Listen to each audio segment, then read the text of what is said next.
Hello, everybody. Welcome back to the NBA Front Office Show. It's a Wednesday, not quite the last day of February because we've got the leap year this year, but here we are, February 28th.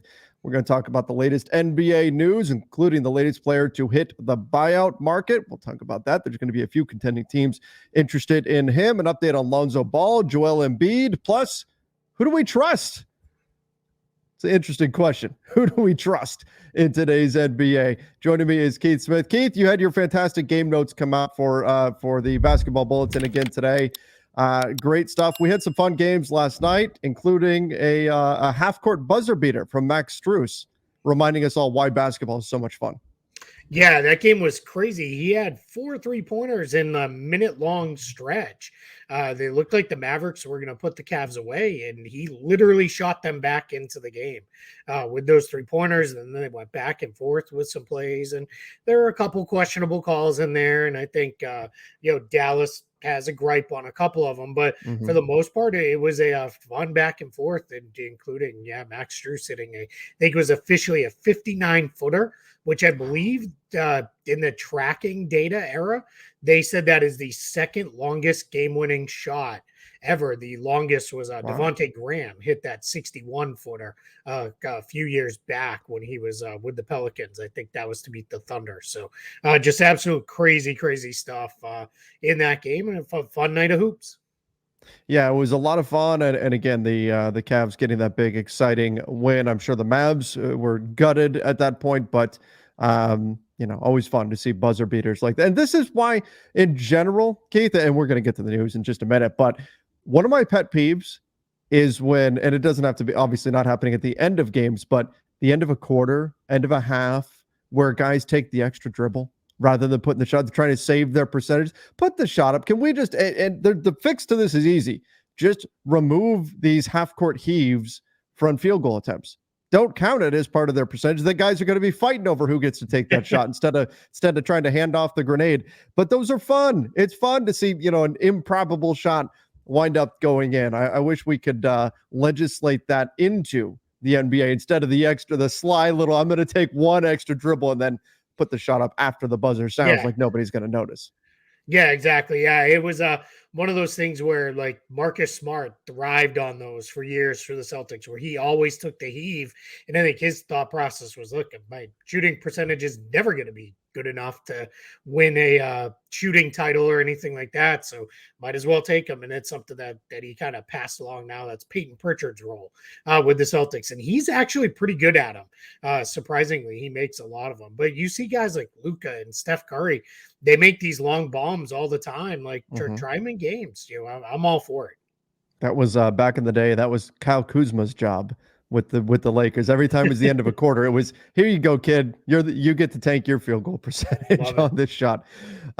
Anyway, we do have a lot of news that we need to get into today. A lot of things to talk about, and I'm excited for our Who Do We Trust conversation that we're going to get into as well. But let's start here. I mean, this is, the biggest thing, both physically and in terms of impact. The 76ers are hoping for a late March return for Joel Embiid. Keith, the Sixers, they've lost their last two. They're pretty much in free fall as of this moment. And this is all that matters for them right now on the season. I don't think they're in danger of dropping out of the playoffs. I do think they're going to go into the play-in. If we take a quick peek at the standings, I think that's ultimately what's going to happen. I think Orlando is in position to catch them. The Sixers now just half a game up on the Magic. The Pacers could also catch them. They're right there as well. Without Joel Embiid, I just don't think the 76ers have the quality to stay above the play-in line, but they're not going to fall out of the play-in. I also don't think they're falling below the double elimination part of the play-in. They're not falling below 8, so they're going to be 7 or 8 most likely. And from there, the only thing that matters from here on out is, do you get Joel Embiid back? Because if you don't get him back, you're not going anywhere in the playoffs anyway.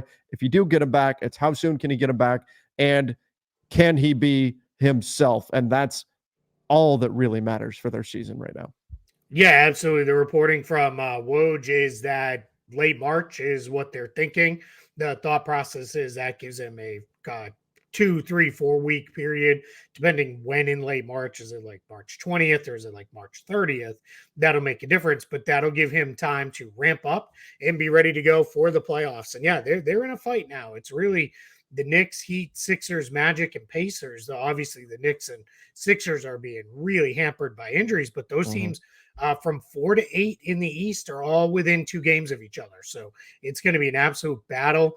The rest of the way, we're right around that play-in line, top of the play-in tournament. But you're right, yeah. The Bulls and Hawks are, I'm not going to say they're fully locked into 9 and 10, but pretty close. They're going to have to either go on major runs or really fall apart if it goes the other way. I don't think the Nets and Raptors are going to catch them from behind. They're 4 games back. So we'll see, where it all comes together in that playoff race. But yeah, I'm with you. Philly, they're, it's crazy, right? They're not the same team without Joel Embiid. Of course they're not. But yeah, they've got other injuries that they've been working through too. A lot of their role players have been out. Tobias Harris is in a slump right now at the moment. So they're just going through it a little bit, and it's kind of caught up to them standings wise. Worth noting, the 76ers, this does help them out a little bit. According to Tankathon, they have the 22nd ranked strength of schedule from here on out. So a fairly easy schedule. So that may help them out if they do find themselves with an opportunity to hold off the Orlando Magic, to try to hold off the Pacers. The Pacers have the 9th ranked, but not good news for the 76ers. The Orlando Magic have the easiest strength of schedule for the remainder of the season. So that, again, fuels my belief that Philly will wind up as a play-in team when the dust settles. But again, all they're worried about is getting back their guy, getting back Joel Embiid, and then hoping they can recapture some of their early season form for the postseason. Yeah, and if you look up and you're the Celtics or the Cavs or the Bucks as the top 2 seeds, and you look across the court and it's, man, we got Joel Embiid, you're going to have to work for however many games it takes to try to win that series. I don't think any of those 3 teams would worry about winning the series. I think they'd all feel pretty confident in their chances, but it becomes a whole different thing if Embiid is there. They're clearly not a team that should be that low seeded. And then obviously if they're any higher seeded, they're going to be very difficult out against, whether it's the Knicks or the Heat or the Magic or the Pacers, if it's like a 4 or 5 matchup. So that's something also keep an eye on. All right. We also had a transaction, or will be having a transaction. It's going to come through anytime now. Mike Muscala is going to be waived by the Pistons, was able to get a buyout done. And now, Keith, I know there's a specific window here by which a player has to be waived and a day they have to clear waivers by. What's that looking like for Muscala? And then where do you see him ultimately landing? I think a lot of teams are going to be interested. Yeah, it's the good news is this one's very simple. It's March 1st. They just have to be waived on March 1st to be eligible for the playoffs. Players can be waived after that, and players often are waived after that. The most famous example of that in recent years was Rodney Magruder was waived by the Miami Heat, claimed by the LA Clippers, but then could not play in the playoffs that year for the Clippers because he was waived after the March 1st waiver deadline. So in this case, teams are going to be lining up here over the next couple of days to get those final couple of waivers in there. Helped a little bit by the leap day here. You get one extra day this year, but March 1st is that deadline. So we'll see how that comes together. If anybody else, we're kind of keeping an eye on Marcus Morris, maybe Otto Porter Jr. Morris, if we remember, he's now with the Spurs. Clearly not going to play for the Spurs, hasn't played for them yet, will not play for them. Porter has not played for the Jazz, will not play for them. So we'll see if either one of those guys gives money back and they end up on the buyout market. But Mike Muscala, I know that there was a lot of Thunder fans online that are like, we want him back. Like they love him and they'd love to have him for an extra big man depth there. And they did add Bismack Biyombo, but they could maybe use one more big just for somebody else. I think they're thinking Jokic, Gobert, Towns, that whole run maybe in the playoffs, maybe Anthony Davis in the first round of the playoffs, guys like that. If we can get one more big body at the back end of the bench, so much the better.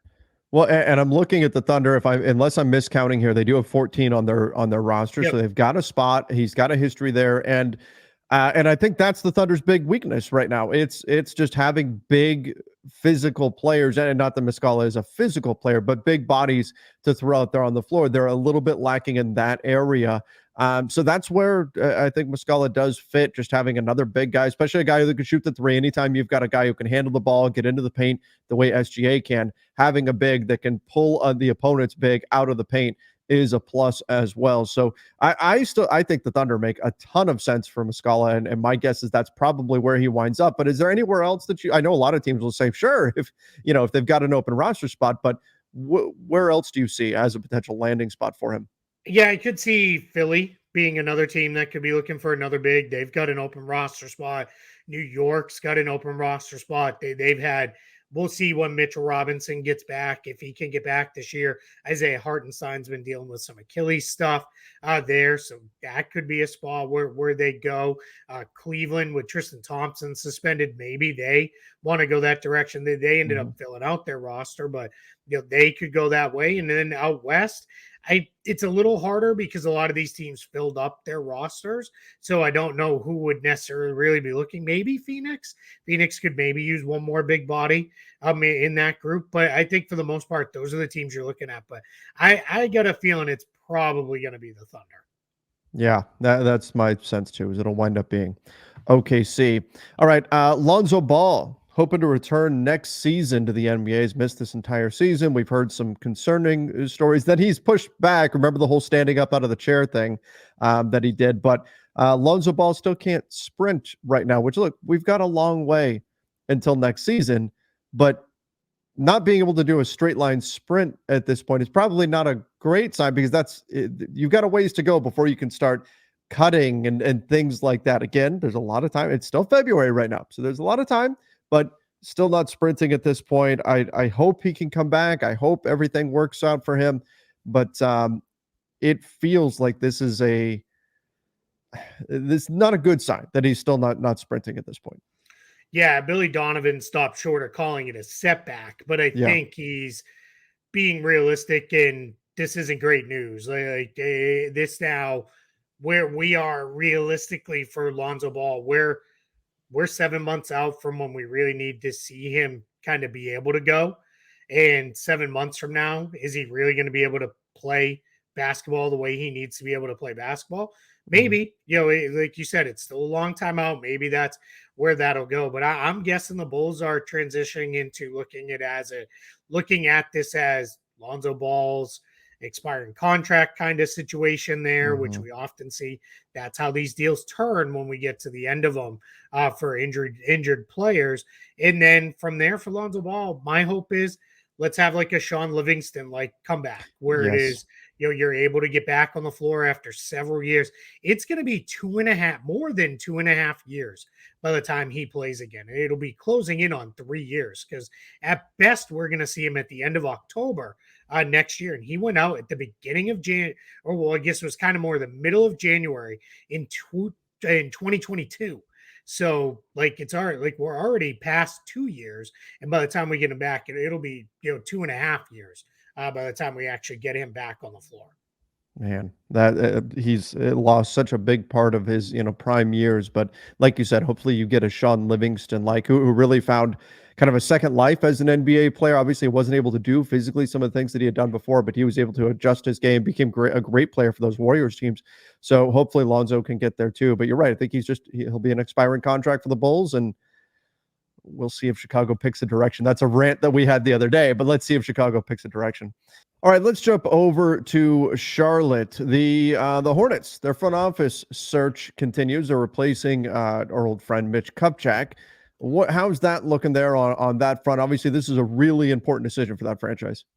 Yeah, big time. This is going to set everything in motion, whether or not they decide to keep Steve Clifford, who we believe from all the reporting, coach contracts can be a little bit hard to track down in full, but we believe he's on the final year of his deal. So they're starting over in a lot of ways there in Charlotte. And the three guys at the top of the list are Brooklyn Nets assistant GM Jeff Peterson, the Pelicans assistant GM Trajan Langdon, and the Timberwolves assistant GM Matt Lloyd. So three guys who are all apparently near the top of the list for the Hornets. Langdon has been a candidate several times now for jobs. Matt Lloyd, he was with the Bulls, then with the Magic. He was one of Tim Conley's first hires when Conley went to Minnesota. And then Jeff Peterson has been Sean Marks' like right-hand man, and they want to keep him around. And this is all coming from Mark Stein. So we'll see, where all this comes together and what ends up happening with this. But yeah, it's going to be, a major decision here coming for the Hornets. And those three guys seem to be at the top of the list for now. Well, and you want to get this done sooner rather than later. I know we look at, okay, there's a bunch of time left in the NBA season. Yes, but the draft is going to be here before we know it. And you got to start getting ready for that. You got to start figuring out what the lay of the land is, scouting all your prospects, getting all that set. And I'm sure they've got scouts and everything that are keeping an eye on all this, but still you need a GM in place to figure out exactly what your path is going to be, because things move very quickly. By the time we get into June and then into July with free agency, because we know it doesn't actually start until right when that buzzer sounds in at the end of June there. Nobody ever does anything ahead of that. But you got to have a GM in place to navigate those waters. And so the Hornets really need to get this settled. I would say by the end of next month would be ideal if they could get this kind of figured out, get everything moving in one direction, and then you can start to lock in for what's going to be a very busy summer for them. Yeah, even before then, if they can, because this is a major scouting period. You've got conference tournaments actually start next week in college basketball, and that's your kind of that. Those are huge scouting events for teams, and it's not that the Hornets won't already be represented, but if you're one of these new hires coming into Charlotte, you want to kind of set your direction on this is how I want these scouted. These are the guys that I think I'm interested in looking at. And instead of just picking up somebody else's notes, now you'll take some of your notes. Anybody they're going to hire has already been doing some work of their own on the draft. But yeah, there's major stuff coming. And then from there, it's setting everything up for the offseason. It's trying to really get everything moving in the direction of, hey, let's really kind of move stuff in a place where, all right, we've got major decisions to make on Miles Bridges and a couple other free agents. And then we've got to figure out what do we want to do with potential cap space we may have and those kind of things. So really a major, major point for the Hornets. And the sooner you can get these hires done, the better.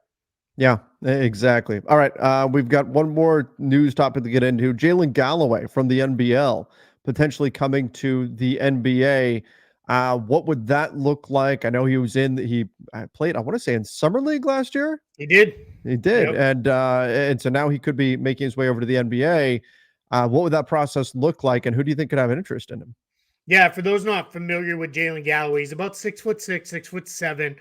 He's 21 years old. He'll turn 22 towards the end of December. Here, he is an American who's playing in Australia, but he's been naturalized in Australia as well. But he is in a spot. What's interesting for him is he was part of the Rising Stars program, which was really designed as a thought to be an alternative pathway for players who didn't want to go to college. And Jalen Galloway went to Australia. He spent a couple years in the Rising Stars, Next Stars, whatever it is. I think Next Stars program is what they call it. But he spent a couple years in that program and then signed with Sydney as a full player with them. And over the last 2 years, he's become a regular rotation guy for Sydney. This year, he became a regular starter for the first time, really upped his production, averaged about almost 11 points per game. He's a decent rebounder, thought to be a pretty good defender. Shot needs some work. He's more of an athlete finisher type right now, but he's somebody that NBA teams have an eye on. He did play a couple games, very minimal. I think he played 10 minutes total or something like that in Summer League last year with the Minnesota Timberwolves. But we're going to see, what happens with him. And part of what happens is his contract is either up or has an NBA out. I'm not entirely sure. And we're getting this reporting from Mark Stein over on the Stein line over on Substack. But one of the things that happens is the Australian season is basically over now. So a lot of their guys, if they either have NBA outs or their contracts have just ended, they're now eligible to go join other teams. And we've seen a handful of guys do this. They join the NBA and come in. So my guess is what you're going to see is a team's going to get Jalen Galloway. Either they're going to use the minimum exception to get him on a 2-year deal, or they may use, if they've got like part of the non-taxpayer left or something like that, use that exception to bring him in for a longer deal where it'll be guaranteed for the rest of this year, obviously, because all contracts are, but then minimal guarantee maybe into the next year. And then you get to look at him over a couple cycles of seasons and summer leagues and the like, and see if maybe something pops there where he can be a player for you moving forward. Yeah, and that's what, if you can find somebody that's got a little bit of that exception to use to potentially pick him up, then they may give him a shot. And again, still just 21 years old, so plenty of time for him to develop and grow and show some of that upside. So interesting to see there. All right, Keith, let's get into it. Who do we trust? Who do we trust? So what we're talking about here is not in general, not in life or anything like that, but just in basketball. Who do we trust when we're looking at the playoff picture in order to really make a run here at potentially a championship? And who do we not trust right now? So let's start in the Eastern Conference. I've been going back and forth, I'll admit. So I was out earlier today, and I'm running some errands, and I was going back and forth on this topic in my head, and I'm thinking, which way is Keith going to go with his Celtics? Does he trust them, or because of past playoff issues, does he not trust them? Where do you stand on the Celtics right now? Yeah.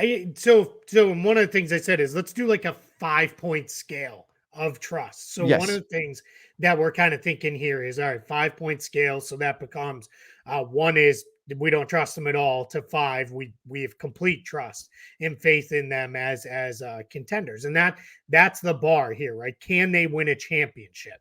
That is the level. So with the Celtics, I'm going to say I'm a 4, but it's like a high end 4, very close to a 5. The reason why is you're right. They have fallen short in the past. So that's something where I can't just fully lock in because they haven't gotten there. They haven't kind of been there, done that. And they only really have the one guy on the team in Drew Holiday who has been there and done that. So that's why I'm not a full 5, why I'm very close to a 5. This year it does feel different. They are not as reliant on the 3-point shot. They can attack in a lot of different ways. We saw it last night. They couldn't get any threes to fall. So they switched to really, we're going to play inside, where we're going to really go through teams. And the Kristaps Porzingis addition has been huge. Now, that's also why I'm not a full 5 is Porzingis going to stay healthy? Because that's the big question. If he's not healthy, then that reduces where I'm at with them. But I'm almost all the way there with them as being, can they win it? And clearly, can they win a title? Yes, they can. I mean, they're the favorites right now. You're this good. Yeah, you can win a title, but it's more of with them, the question becomes, are they going to win the title? And I feel pretty good about it, but I'm not like 100%. So let's call it a like 4.9 or something like that. I mean, they have a 7.5 point lead on the rest of the Eastern Conference. They've got a 10.5 point differential, I believe. Just looking down the West, I believe that's the best. Yeah, it is. That's the best point differential in the NBA. So I'm also point differential in the NBA. It's like historic. Yeah. Levels. So that's, you don't get to be over 10 points without like feeling pretty good about your title chances. So I'm also a 4. I think my question is, like you said, it's Porzingis, and then Jason Tatum. Is he going to have the big games that you need out of him in those big crunch time moments? Is that what you're going to see out of him, or are we going to see kind of the disappearance? And there's been some injury issues, I know, in the past, but are we going to have those moments where he's playing up against a top tier star and the other guy can just get to another level and Tatum just doesn't quite get there in the big moments? That's going to be another thing to watch. But again, that's nitpicking. I mean, this team is dominant at this point, and they're the heavy favorites to win it all right now, and for good reason. Yeah, and I will push back on the Tatum stuff a little bit because I think people like to throw out there like, yeah, he's just not clutch. He won Game 6 on the road in Milwaukee almost by himself a couple years ago, the year they did go to the finals. So we do have that kind of on his resume. And then last year in those games against Philadelphia, he was huge in game what was it, game 4 and game 5, or I'm sorry, game 5 and game 6 or 7. He was He big stepped up attacking big Embiid in too. those. Yeah, exactly. He came up 51 points in game 7 for now. It's a game the Celtics ended up blowing him out, but still 51 points. Like the guy can get it done. And he was very good against the Heat until really the final game where Yeah. he rolled his ankle no, I don't even think it was minutes, it was like seconds into the game. So but yeah, I have a lot more faith in him being able to go and kind of lead the team if they need to. But it's just in general, will they? Like that's the question we don't know. Okay, so looking at the next group of teams here in the East, you've got the Cavs, the Bucks, the Knicks, the Heat, the 76ers. These are all the teams that are above the play-in line right now, with the Cavs starting to get a little bit of separation from the Bucks. So the Bucks, maybe they're figuring some things out. They've won 3 in a row. We talked about how this week was the week that the Bucks needed to start reeling off some wins, and that's what they've done here. But I guess to start with the Cavs real quick, where's your confidence with them? Yeah, like a 3. Yeah. I have to see them win in the playoffs before I'm going to believe that they can go all the way and win the title. I like a lot of their guys, but the way they got manhandled by the Knicks in the first round last year, they're really going to have to prove it to me. So they're like a 3, and I got the pop checking in here as well. So he's very interested in what's going on. I'm right there with you on the Cavs as well. I think they're probably a 3 here. The Bucks, I think, also fall in the 3 territory, where they've got plenty of talent to do it, but just the turmoil, the upheaval, and then how much do you trust Doc? He's got a history of not getting it done in the postseason. So that's and look, that's not even to say that's all Doc. It's also very, very difficult to come in midway through a season with the team as a coach, put in your own stuff, and then take off and have success. That's very difficult as well. So I'm even talking myself out of this, but I feel like I'm being fairly generous with a 3 for Milwaukee at this point. Yeah, I mean, I trust them the next most behind the Celtics. So it'd be like somewhere like a 3.5, maybe Okay. for them, because I think for the Bucks, it's like my questions are Doc and then their defensive deficiencies. Are they going to be able to figure it out?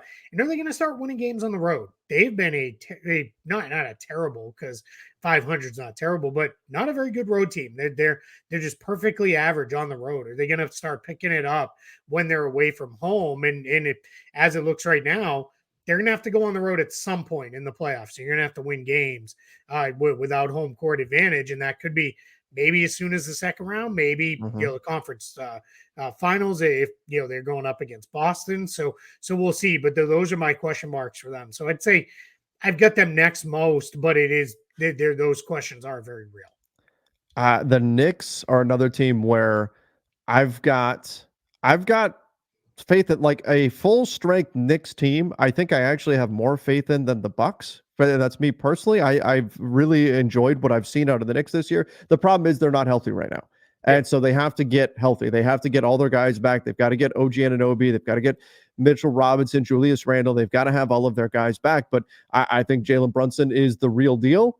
And I think they're going to be a tough out for anybody come playoff time if they're healthy. And when they were rolling, what was that, a month ago? Something like that. When they were really rolling, they were a handful for anybody to deal with. If they can get healthy and refine that form, I think the Knicks have plenty of upside here in the playoffs. But given their current state, I can't go higher than a 3 with them right now. Yeah, that's the tricky part, right? Are they going to be healthy? We don't know what's going on with Randall and Anunoby. Clearly 2 major key guys there. Yeah. So that's the big question with them, and that's why I've got them. Oddly enough, I've got them just behind the Cavs for that reason, because of those things, right? Because they haven't gotten healthy yet. If they're healthy, I'll have them right there, ahead of the Cavaliers, just slightly, probably like a 3.2 or something for them, just ahead of the Cavs. But yeah, it's just a touch behind. For me, the next team is the most interesting one. It's the Miami Heat. Yeah. And I have the Heat as the team right behind the Bucks that I have the most faith in when we get to the playoffs, just because they've been there, done that. We see it every year with this team. it's a little bit of a different team because they've made some moves. They've got some different guys in different roles, but I just trust that when it comes down to winning time in the playoffs, Miami's going to be there and they're going to play well and they're going to get wins.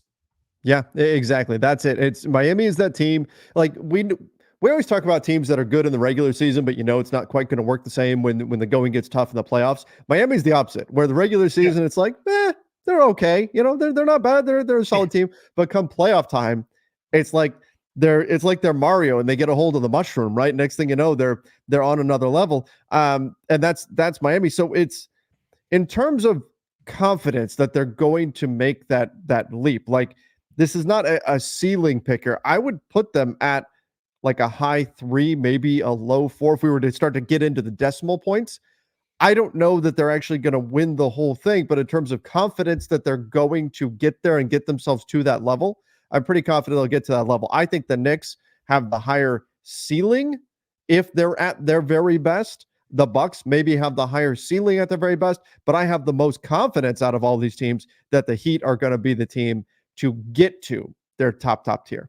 Yeah, I'm with you. And then if we go to Philadelphia and we can finish the East there, because Orlando, Indiana, they've had great regular seasons, really good move it forward in the rebuild process for those teams and everything. But neither one of them is winning a title. I don't think I have any thoughts that they'd be like a 1.5 each for them. But Philadelphia, their question is they don't have Joel Embiid. They're like a 1. If they have Joel Embiid and Joel Embiid is Joel Embiid, they vault all the way up to like a 3.5, like right with the Bucks. Like for me, like they'd be right there. It'd be like the Bucks, the Heat, and the Sixers behind the Celtics and behind the Celtics by a decent chunk. But I would have faith in them maybe making a run. Mm-hmm. Yep. All right, let's move down to the Western Conference because I'm right there with you on Philly. We're in lockstep on that one. All right, moving down to the Western Conference. The West is a little bit funky, and we're going to get into why. But let's start with Minnesota. I mean, they're knotted with the Thunder right now at the top of the Western Conference. Both teams are 41-17. They've had fantastic seasons. Point differential looks great. Minnesota gets it done with on the defensive side of the ball. They are absolutely fantastic there. The Thunder get it done with their offensive production, where they've been wonderful. But just starting with Minnesota, I think I'm like a low 4 with Minnesota, just because like they've been great all season.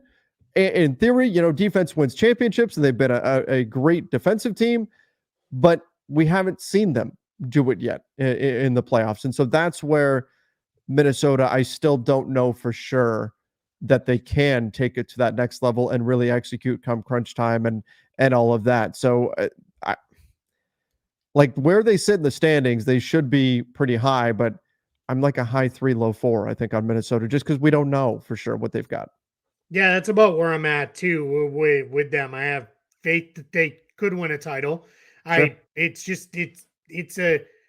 They're like a tier below the Nuggets, and I'll just say my Nuggets piece now. The Nuggets are a 5.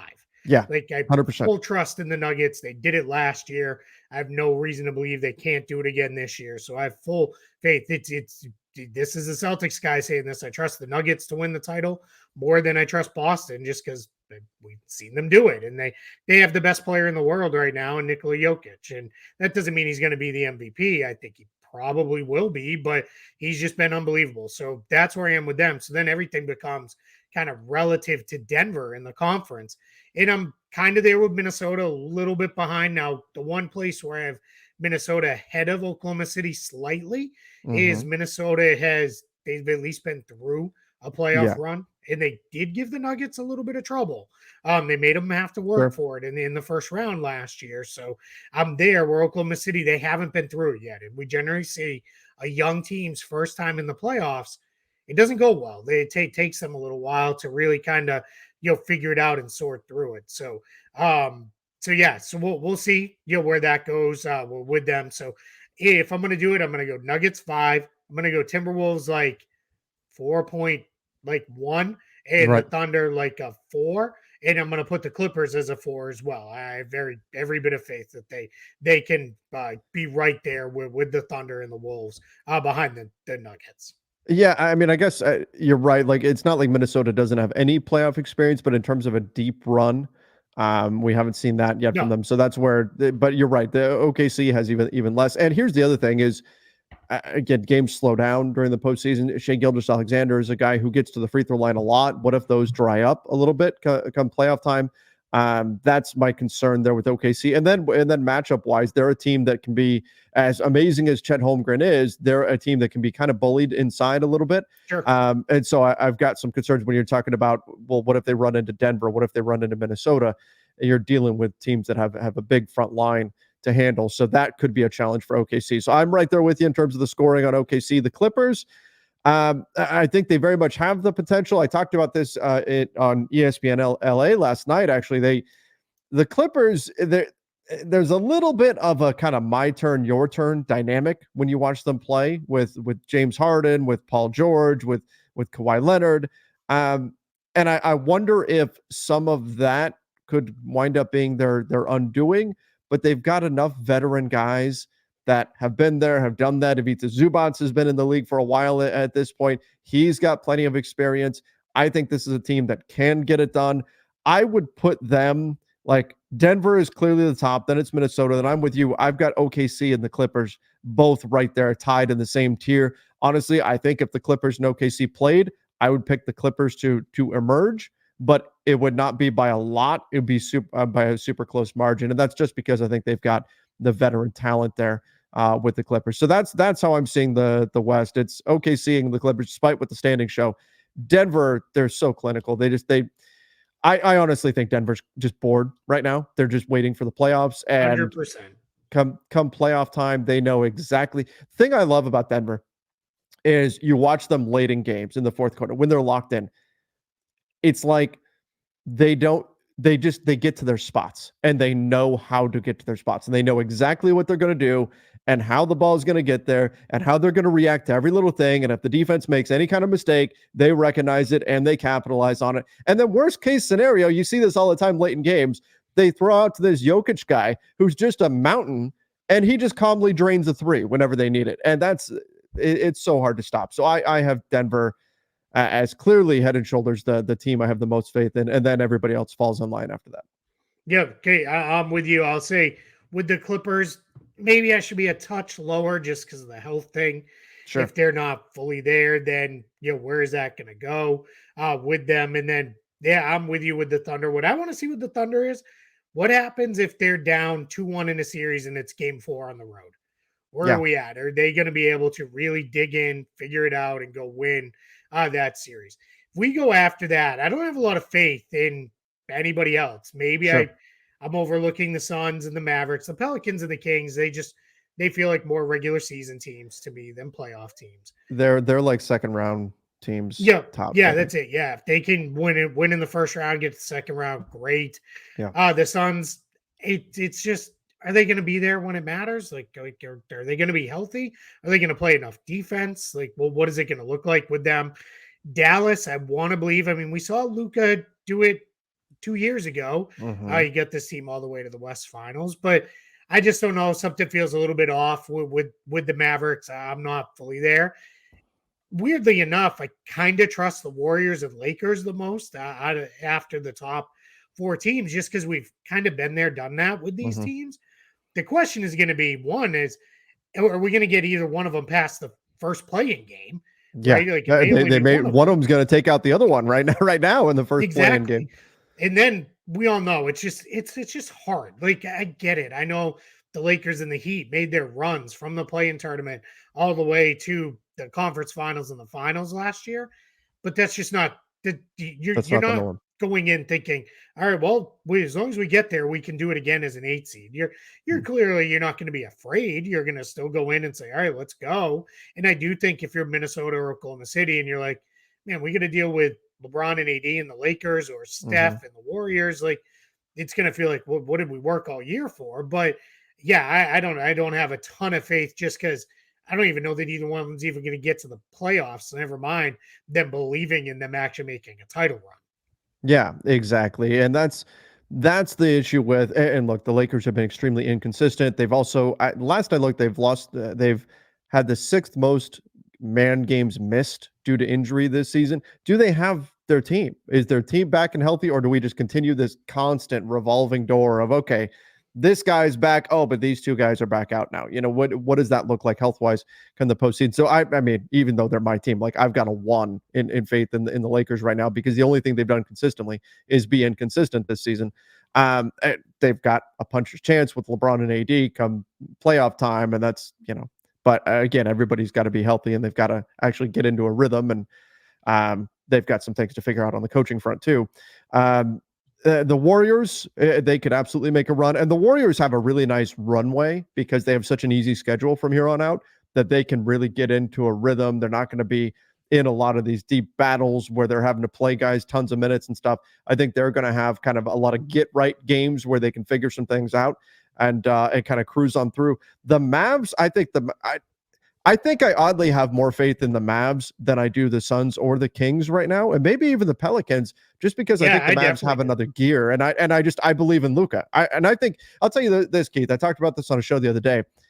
I think if the Mavs, now they've lost 2 in a row, but they did go on a little run there. If they can go on a sustained run from here on out, and if they can wind up in the 6th seed, maybe the 5 seed, that's not out of the question. They're only a game behind. I think Luka's MVP case starts getting a lot of buzz once they can move up into that tier, if it happens. And that's where I've got a lot of faith in what Luka can do. And so come postseason, I think that he's going to be a very tough out for just about anybody. But I also think that he could very well rise up in that MVP conversation if the Mavs can make that kind of a jump. I don't think they're getting to 4, but they get to 5. And if they're really impressive down the stretch, we may start having that conversation. Yeah, I think if we're going to talk about Luka being MVP, he's got to get out of the play-in tournament. Sure. Like, meaning at the end of the regular season, because clearly it doesn't matter if he gets out of it in the actual postseason, because the voting will be done. This is a regular season award. You just can't be the MVP of the league, and we don't even know if you're going to make the playoffs or not. Like, sure. That kind of becomes the old Alex Rodriguez conversation, right? Of, how are you the MVP if your team's the last place team? Now, Dallas clearly is in last place, but it's a similar type conversation of, how are you the MVP if we don't even know if your team's good?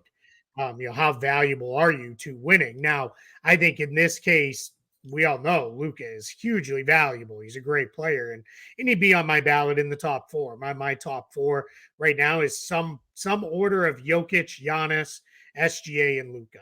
And then after that, I'd probably have Tatum 5th. And then, but we could talk about a bunch of other guys. Donovan Mitchell would be in the mix and other guys. But yeah, with you, if Luka could get his team up to 5th, because they're not getting a 4th or higher.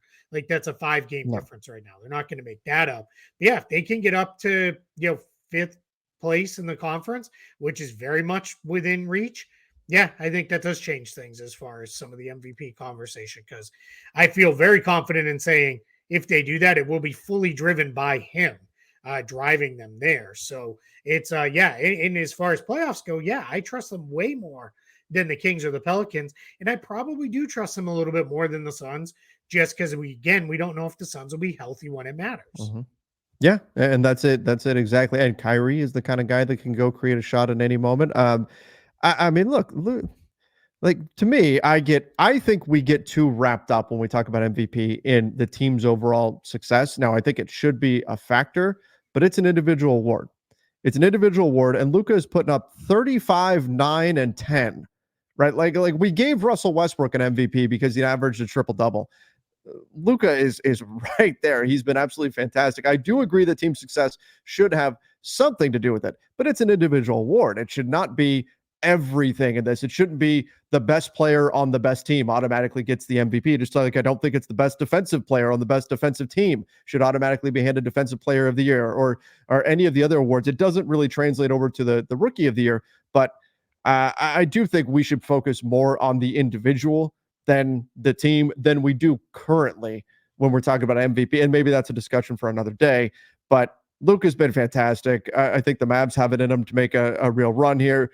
I like what they've done in terms of their trade deadline moves and all of that. And they suffered a tough loss last night against the Cavs, but otherwise, I think this is a team that's got a lot of upward mobility and has a really high ceiling come postseason.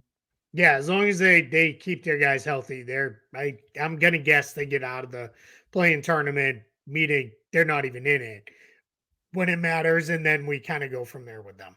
Yeah. All right. I think that's about everybody there. If I'm curious, viewers, getting into listeners, who do you have the most faith in this postseason? Who do you trust to make that championship push? Let us know in the comment section down below over on the YouTube channel. Keith, we'll be back at it again tomorrow. We've got a busy day in the NBA today, and we'll see what kind of news comes through tomorrow. But this was fun going through teams that we trust in the postseason, because before we know it, it's going to be time for the playoffs. We're almost there. All right, everybody. Till next time. See ya and stay safe.